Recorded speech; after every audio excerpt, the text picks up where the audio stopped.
The United States is one of the founding countries of modern-day constitutionalism, federalist governmental setup and democracy.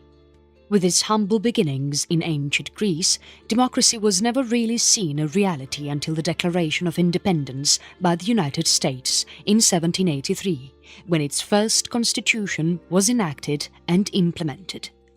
Democracy itself had become extinct, so it seems, starting from Roman rule all the way till the Middle Ages, except just a few organizations that might have observed certain amount of suffrage to elect representatives or nobles, as observed in early Roman institutes before its transformation into an imperial power, and confederacies where leaders would gather to get elected for high positions. This idea of democracy would remain a nascent one till the emergence of the rights of man and the rise of values such as liberalism and freedom of expression and representation, originally attributed to French events during the 18th century. This idea would climax during the Declaration of Independence, when the US would be the first democratically run federal country. Other nations would soon follow. In its entire history of American democracy lies the history of its presidents, their decisions that would permanently cause waves of socio-political change across the country, irrespective of class and caste, creed or religion. Presidents such as Abraham Lincoln, Theodore Roosevelt and Franklin Roosevelt would lead the country through chaos and destruction, only to witness a more powerful, more self-sufficient and a stronger nation that would dictate the world order in the 20th century. The beginning of United States under George Washington.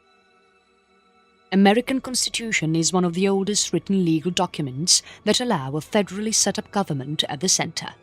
It is also one of the shortest. The beginning of American constitutionalism starts with the events that unfolded in 18th century Americas, during which modern-day United States was divided into several colonial possessions of France, Britain and Spain, with only some small territories with the Dutch and Swedes. It was a time of violent chaos in the country. Colonial ambitions were such that rulers never really sat in peace, seeing others gaining territory and political power. Great Britain at this point of time was one of the largest and most aggressive of colonial powers and had a deep interest into American resources for strengthening its own empire and planned the seeds of industrialization that would earn the tag "Workshop of the World" in the coming century. The United States was primarily divided into three spheres during this era. The eastern half of the country was composed of 13 autonomous states ruled by the British Crown. These states were collectively known as the 13 colonies and would act as the spearhead of rising resistance against the British. The 13 colonies would also be the political and industrial centre for the rest of the country after gaining independence. With the 13 colonies to the east, the middle portion of US was under the French crown, while the westernmost part was Spanish, ranging all the way down to Mexico that got separated in the 1800s as a different nation. During the years that followed, several political developments had led the 13 colonies to declare war on Great Britain because of several factors that had primarily alienated the American citizenry from British rule. One of these primary factors was direct rule from the Parliament, a move zealously resisted by Americans, asserting the opinion that a separate parliamentary function be constituted for the colonies in Americas. The move was cited by most Americans as a tyrannical conduct on part of the British, citing also other factors such as no tax without representation. The years that followed only developed into a more conflicting situation, with several citizens in the colonies rebelling against the Crown. The rebellion soon turned into a full-scale war with the French, proving to be the biggest ally for the Americans. At this point of time, George Washington was the commander-in-chief of the Continental Army of the Colonies, a loosely fit conventional army recruited in the colonies and made up of certain regular troops, aided by militias and citizen troops, often referred to as Minutemen.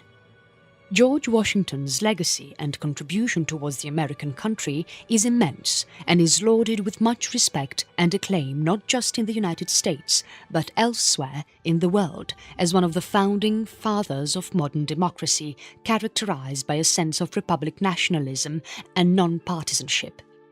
He is indeed considered one of the most influential of all American presidents till date and has been repeatedly ranked as one of the top 3 presidents to have designed a country from scratch.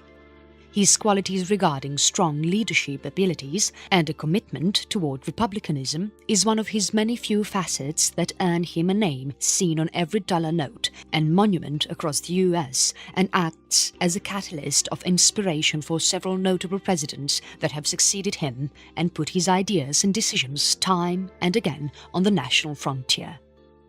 George Washington was born to a wealthy family of landowners and tobacco planters in the territory of Colonia, Virginia, that he inherited.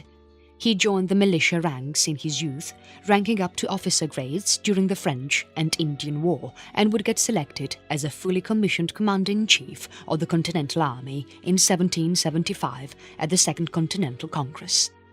George Washington would successfully fight the British and oust them, once getting decisively defeated himself at the defeat at New York City in 1776, after forcing the British out of there in the same year.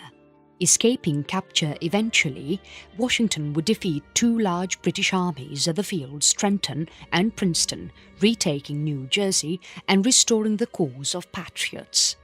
Not just on the battlefield, George Washington is rather remembered more for his overall leadership strengths on the socio-political spectrum.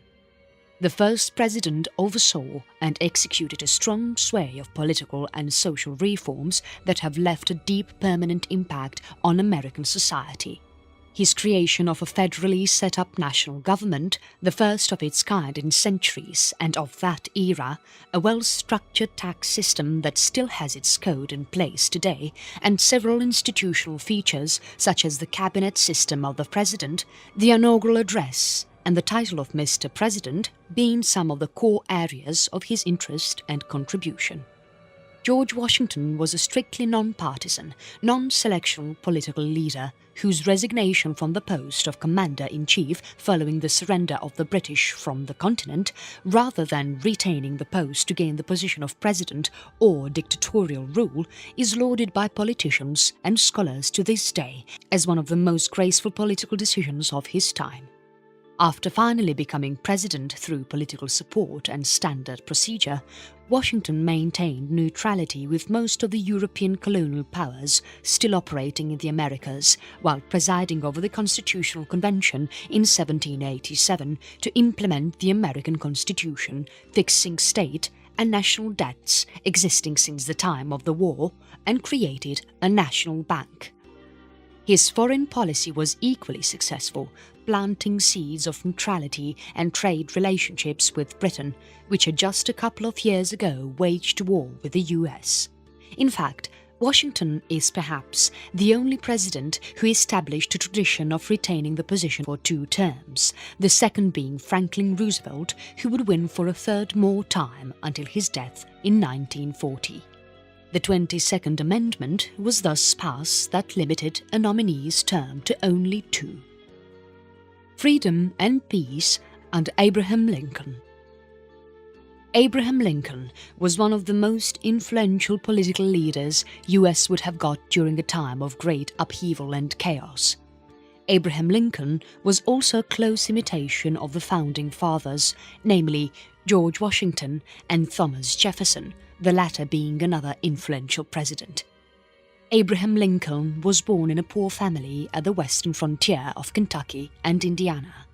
Born to uneducated parents, whose main area of occupation was physical labor, Abraham Lincoln would self-educate himself before becoming a lawyer and a president in the run-up in the race of 1861. Although considered as one of the greatest presidents of all time, Lincoln would serve only 1 term before getting assassinated at the Ford's Theatre on 14th of April, 1865, 5 days after the surrender of Confederate General Robert E. Lee by Confederate sympathizer John Wilkes Booth. Abraham Lincoln's great contribution towards abolishing slavery once and for all, providing legal freedom for black Americans to live an equal and dignified way of life in a society that was still enslaved by the notion of racism and slavery, and providing the American economy perhaps its very first seeds of modernization and contact with the rest of the world after the decisions taken by his predecessors like George Washington to unlock the potential of the vast resources of the American countryside through implementing a more robust tax system, improving the infrastructure of railroads, banks and tariffs, and making sure the Union government got enough finances to extinguish the Confederate South. Abraham Lincoln's great legacy lies beyond the abolishment of slavery and modernization of the economy. Perhaps his greatest legacy is in the way he rose up the ranks from being a self-educated individual to becoming a lawyer and president after several setbacks. The Civil War of 1860 to 1865 was a turning point for the American people in that it instilled in a sense of unity and sympathy for the enormous human life that was lost in the conflict. The Civil War was by far the bloodiest conflict the states had ever faced, and with growing, increasing crisis.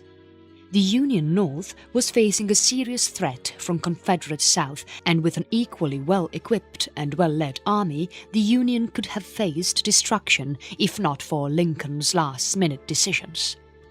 His supervision concerning his officers and marshals on the battlefield and taking the right course of action both politically and militarily forced the Confederates to meet at the ground of Gettysburg, where Lincoln delivered one of the finest speeches in American and public-speaking history, just hours before the commencement of the battle.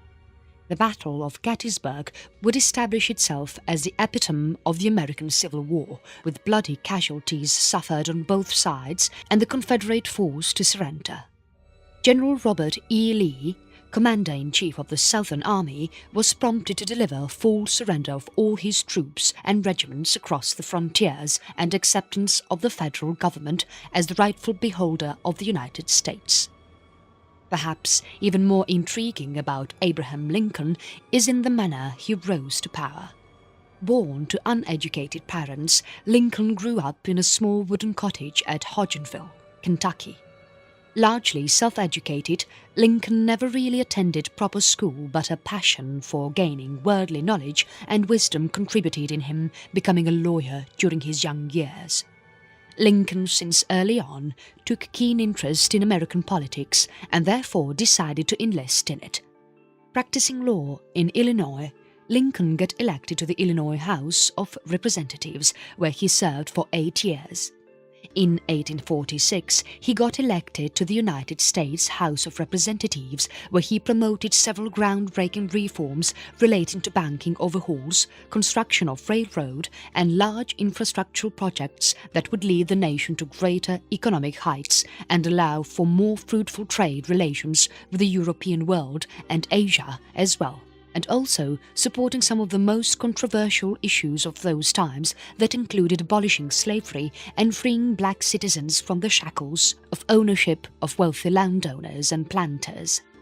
Such moves and ideas were seen as anti-national in much of the South, where local economies functioned on the reliance of black labourers.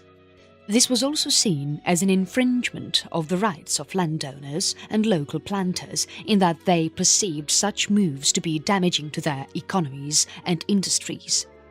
Vehement opposition to such proposals were felt throughout the southern states, and Lincoln never really gained support there, except in the North, where he swept election rallies and debates. Abraham Lincoln's preceding attempts at the presidential race had proved to be fruitless, although they were politically motivating for him. In 1858, Lincoln lost the U.S. Senate race against rival Democrat Stephen A. Douglas, while participating in a series of publicized debates on several topics running hot for the U.S. economy and the socio-political fabric of that time. Lincoln spoke rigorously against expanding slavery in the southern states, while also openly supporting laws that would permanently ban the concept of slavery from the U.S. As such ideas were met with full-on opposition from the Senate, ending in a rapid defeat. However, the next attempt wouldn't be the same again. In 1860, Lincoln successfully secured his ticket to the Republican Party presidential nomination and won decisively in the northern states. The South never really changed its opinion in terms of slavery and bonded labor, and hence gave little support to the Lincoln administration as well as during elections. Lincoln's massive victory in the northern states proved fatal, however. 7 of the southern states declared themselves independent and rebelled against the Union government. It was, however, a different rebellion than seen on the rest of the pages of history. By the rebellion of the southern states, historians refer to the assertion provided by them concerning the conditions provided by these states to the Union that primarily related to the withdrawal of the emancipation measures proposed by the Lincoln administration. The South, as it believed, relied on slave workers for the growth of the vast number of plantations and agricultural projects that were ongoing, so the anti-slavery, anti-bondage proposals were seen as damaging to the local economy and, in some contemporary minds of view, dictatorial on the part of the Lincoln administration. The rebellion got never quelled in the beginning years of Lincoln's appointment as a president, at least politically. The disparity and conflict that arose in 7 of these states in subsequent periods of time eventually led to an armed movement against the Union government. This armed movement came to be known as the American Civil War of 1860 to 1865. Categorized as one of the bloodiest conflicts in American history, as famine, disease and gunfire took unprecedented toll never before seen in America. And there was a dire need of leadership to end the nightmarish conflict. The Civil War of 1860 to 65 was being decisively won by the southern states in its initial phases. As the Confederates gained territory, the pressure on Lincoln administration only increased. Lincoln, however, fought back with full political wit and acumen. On 12th of April 1861, a Confederate attack on Fort Sumter finally prompted the North to rally behind the Union government. This was advantageous for the Lincoln administration to avoid any future chances of coups or a military surrender. However, still more needed to be done. In Congress, internal politics existed. A faction called Copperheads, anti-war Democrats, actively sought to dislodge the Lincoln administration, and some even plotted for his assassination. The Republican radicals called for much harsher treatment of the South, while the war Democrats called for compromises and pacifist steps in the belief that South could be tamed through give-and-take measures. Despite all the chaos in the Congress, Lincoln remained calm and focused. His ultimate aim and strategy to deal with the current crisis was to subjugate the South military while convincing them to stop further bloodshed and rather join them by providing realistic arguments that were intended to present a realistic portrait of South's roadmap to industrialization and wealth. He proceeded with decisive political actions that would directly or indirectly weaken the South while strengthening his own. His supervision of the whole war event and selection of the best of generals, including Ulysses S. Grant, the successor of Lincoln as the next US president, keeping the British out of potential intervention in the war and making some major decisions like blockading Confederate ports to impoverish them of any trade and supply of weapons and armament, and repeatedly attempting to capture the Confederate capital, Richmond. The whole war strategy of Lincoln proved advantageously fruitful, and some of his decisions are still lauded with applause and taken as inspiration for leaders the world over, in spite of Lincoln never having received formal education in military affairs. The final chapter of the war ended at Gettysburg, where Lincoln gave a fitting speech regarded as legendary by many that finally united the torn nation. On 9th of April 1865, the Confederate States finally surrendered as their commanding General Robert E. Lee handed over Confederate standards to the Union Army. Sadly, just 5 days after the official surrender, a Confederate sympathizer having entered the Ford's Theatre, where Lincoln was with a small group of his friends and wife, Mary Todd, got shot in the head. He was assassinated after the passing of the Historical Emancipation Act that would halt all activity of slavery across the country and categorize it as unlawful and punishable by law. The act would symbolize the very first steps against racism in the US and equal rights for blacks in almost 5 decades to come. Exuberance and progression of Theodore Roosevelt.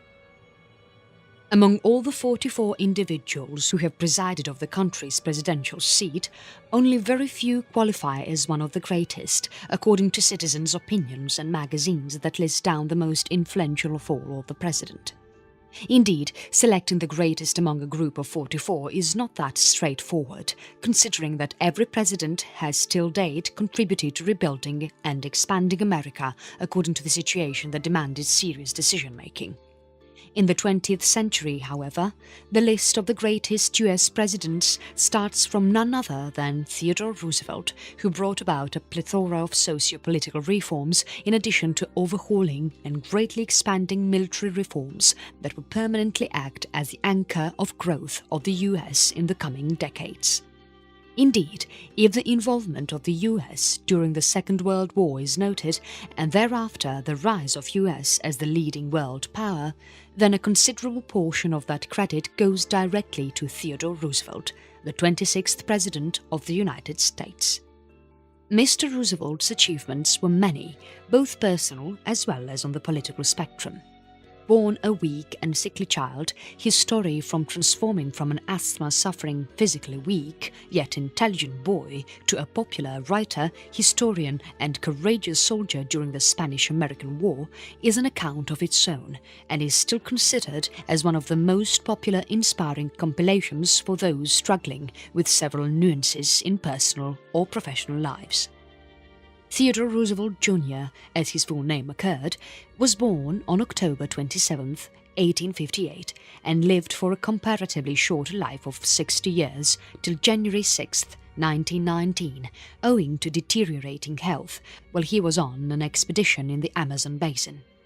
President Theodore Roosevelt is much remembered for his groundbreaking reforms on the socio-political frontier, while being an extremely active president who would tour Africa, Europe and Central America during his political career, besides being a zealous conservationist and naturalist as his private hobbies.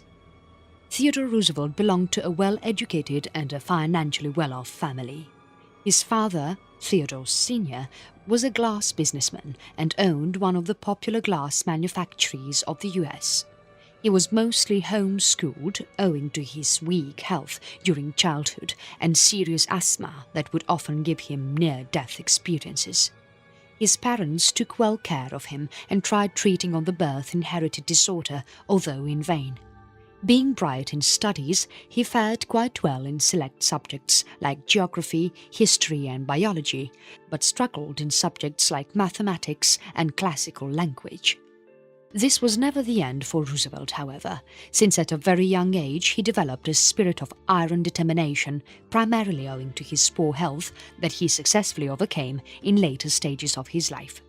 Theodore, upon reaching maturity, took law as his choice of career while living a simple, disciplined and a strenuous life that involved lots of physical activity to cure his debilitating birth disorder of asthma. Roosevelt was successful in overcoming this disorder and learned lessons that are now taught by coaches and psychologists for those who find several factors as struggling. Roosevelt dropped from law school to pursue politics, suggesting that law was irrational and rather spent most of his time writing his popular book on the Naval War of 1812-1882 in his university days. Roosevelt subsequently entered politics and sought to run for mayor of New York City after becoming the leader of the reform faction of the Republicans in New York legislature. Following the unexpected demise of his wife and mother, Roosevelt unsuccessfully ran for mayor in 1886. This was the time of William McKinley as the presiding president, when Roosevelt served as the Assistant Secretary of the Navy under him. Resigning after 1 year, Roosevelt joined the Rough Riders during the Spanish-American War and returned as a war hero. The huge national popularity he won during the war earned him the post of governor of New York. But Roosevelt, was a relatively new participant in the realm of politics and lacked the amount of trust needed to proceed further in the ranks. His previous experience, although, had earned him much respect, resulting in him becoming the vice president to William McKinley. The seat was prestigious, but it was powerless. Roosevelt used this position to work day and night on McKinley's second running election to retain the post of president, resulting in a landslide victory across the nation. Sadly, news was received of McKinley's sudden assassination. Theodore Roosevelt thus succeeded him as the 26th President of the United States. At this post, Roosevelt would prove himself as one of the leading figures of carving out the path for modern America. His policies that are based on the progressive system, also called as progressive policies, included a wide range of reforms on pensions, women's suffrage, breaking of trusts, regulation of infrastructure and railroads, and developing initial building blocks of providing pure food and drugs. Being a conservationist himself and championing the cause to maintain American resources and wildlife, Roosevelt declared a laundry list of national parks, sanctuaries and monuments to protect flora and fauna of the United States. Allot any of these parks and sanctuaries that still attract thousands today go back to Theodore Jr.'s time. Apart from the revolutionary changes injected in the socio-political spectrum, Roosevelt also sought to expand America's military and naval might. He commissioned the construction of the Panama Canal and set the Great White Fleet across the globe to showcase the growing strength of the American naval machine. Apart from that, Roosevelt also won the Nobel Peace Prize on his efforts on ending the Russo-Japanese War in 1906. Roosevelt's political career was a success, although short-lived because of certain reasons. Elected for a full term in 1904, Roosevelt would continue expanding his progressive policies and conserving nature as best as he could. However, his second term got bottlenecked due to political reasons, and the steps he took previously were now being blocked in Congress. Roosevelt, frustrated by these events, prepared to groom his closest friend and aide, William Howard Taft, on becoming his successive president. His term ended thus resulted in William Howard succeeding as president, but all was still not well. Roosevelt's expectation that William Howard would continue the previous policies as he had trained and told him got frustrated by the manner through which policies were being implemented. Frustrated by the course of events, Roosevelt retired to tour the Amazon basin as a personal journey, having lost political power back in his home country to the Democrats and divided Republicans. In Brazil, Roosevelt nearly died of tropical disease, but returned safely to oppose the next President Woodrow Wilson's move to keep away involvement of the US in World War I. Although planning to run against for president in 1920, Roosevelt suffered great health problems, resulting in his death in 1919. His face lies carved on Mount Rushmore alongside that of George Washington, Thomas Jefferson and Abraham Lincoln. Crisis during Franklin Roosevelt. The 20th century saw some of the biggest and unprecedented conflicts in American history. Following the Great Civil War that raged on in the 1860s, America oversaw the Great Recession of the 1930s that witnessed nearly every third American adult male becoming unemployed, as also witnessing a serious surge in prices. Although the recession got extinguished, its ashes still prevailed and the environment still felt hot. The Great War of 1914 raged on with many American soldiers martyred on the battlefield. It was then that Franklin Delano Roosevelt came to preside over as American president for 4 consecutive terms, finally meeting his death during office at his last term. Franklin D. Roosevelt, or FDR as he is popularly known, has often been ranked as one of the greatest presidents of all time after George Washington and Abraham Lincoln in leading the US through the Great Second World War, as also finally putting America at the leading global power for the next 7 decades and still counting. Franklin Roosevelt was born in a very educated and financially well-off family of the famous Roosevelts from New York. Having been educated at some of the finest institutes of America, FDR attended the Groton School and Harvard College and married Eleanor Roosevelt at just the age of 23, with whom he had 6 children. His main focus was always politics, and after graduating, soon entered the New York Senate as Assistant Secretary of Navy under President Woodrow Wilson. FDR ran for vice president in the following year of 1921, along with presidential candidate James M. Cox, but failed to secure a victory against Warren Harding and Calvin Coolidge. It was also this year that FDR got stuck with severe polio that would disable him for the rest of his political and personal life, as both his legs stopped functioning, thus forcing him to a wheelchair.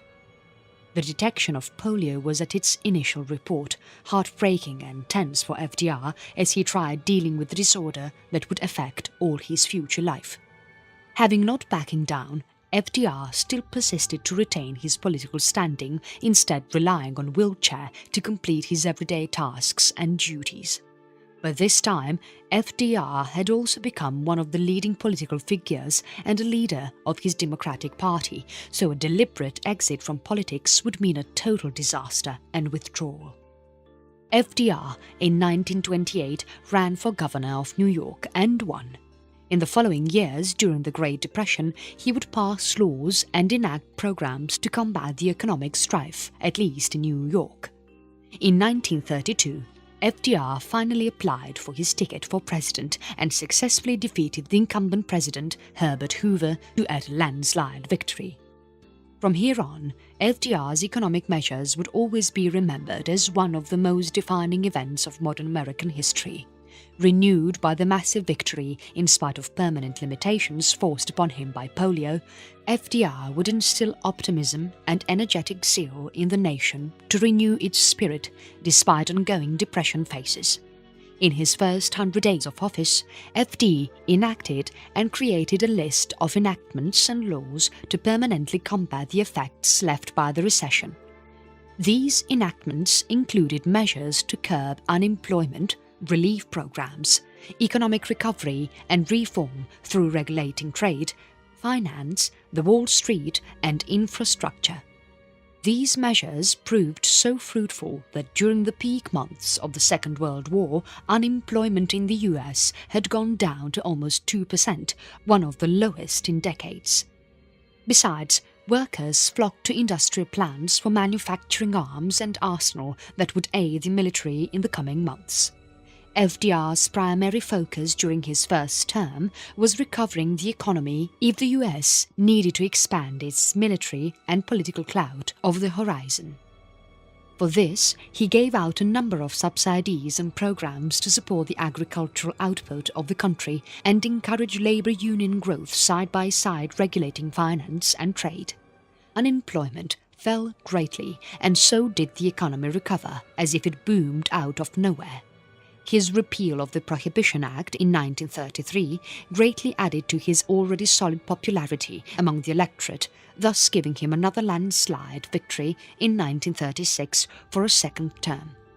Some of his economic legacy that still survives and functions actively includes measures like the Securities and Exchange Commission, Wagner Act, Federal Deposit Insurance Corporation and Social Security, the latter being one of the most commonly heard terms in the country. FDR's legacy also lies equally to the effort laid down by him to lead the United States in the Great War against Nazi Germany. In its initial phases, FDR sought to keep US away from the war and remain neutral, acting instead as an arsenal of democracy by supplying equipment and manpower to Allied powers, primarily to the UK. However, events would decide otherwise. Following the Japanese attack on Pearl Harbor on 7th of December 1941, Roosevelt, through congressional approval on the very next day, declared war on Imperial Japan and within a few days on Germany and its allies of Italy and satellite states. The Second World War had finally entered its peak. Within a matter of days, Roosevelt, in spite of his polio disability, worked actively with British Premier Winston Churchill and Soviet leader Joseph Stalin against Axis powers in Europe and Southeast Asia. Roosevelt's war strategy came out as fruitful and decisive as he implemented it on two fronts, resulting in the total defeat of Axis powers and formation of the first nuclear bomb for thwarting Imperial Japan. His legacy also led to the formation of United Nations and Bretton Woods Conference that would decide the economic order for pretty much the whole world, still seen today. However, Roosevelt, in spite of having an illustrious political career, suffered greatly in his personal life.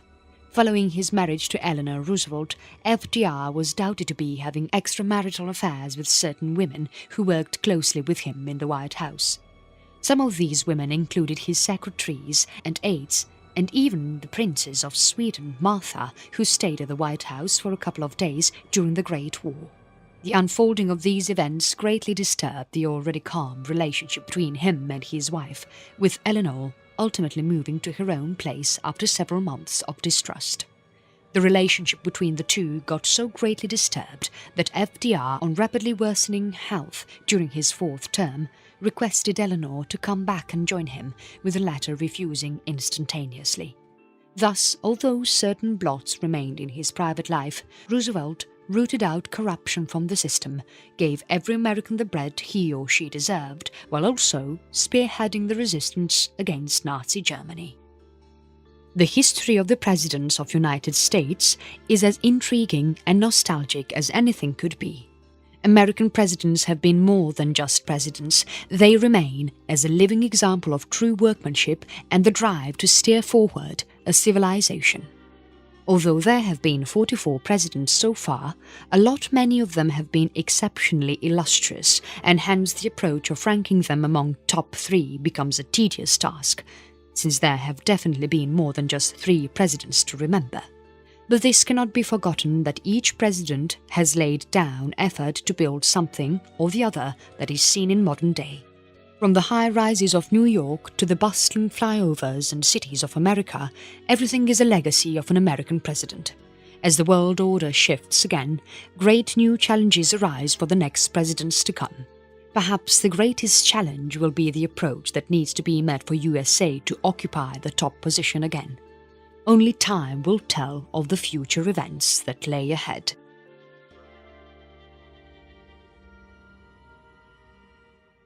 Only to witness a more powerful, more self-sufficient and a stronger nation that would dictate the world order in the 20th century. The beginning of United States under George Washington. American Constitution is one of the oldest written legal documents that allow a federally set up government at the center. It is also one of the shortest.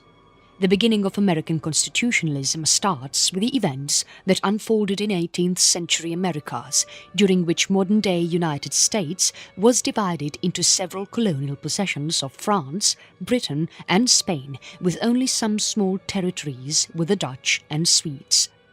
It was a time of violent chaos in the country. Colonial ambitions were such that rulers never really sat in peace, seeing others gaining territory and political power.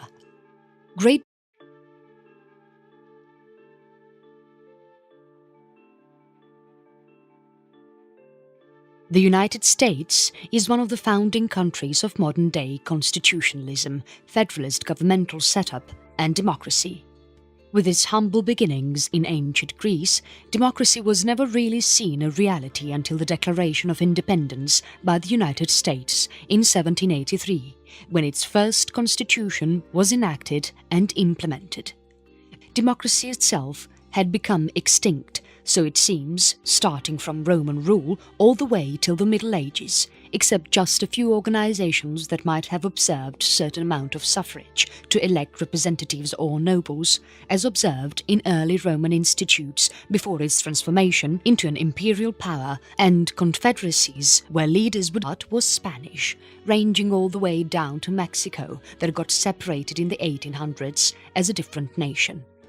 During the years that followed, several political developments had led the 13 colonies to declare war on Great Britain because of several factors that had primarily alienated the American citizenry from British rule.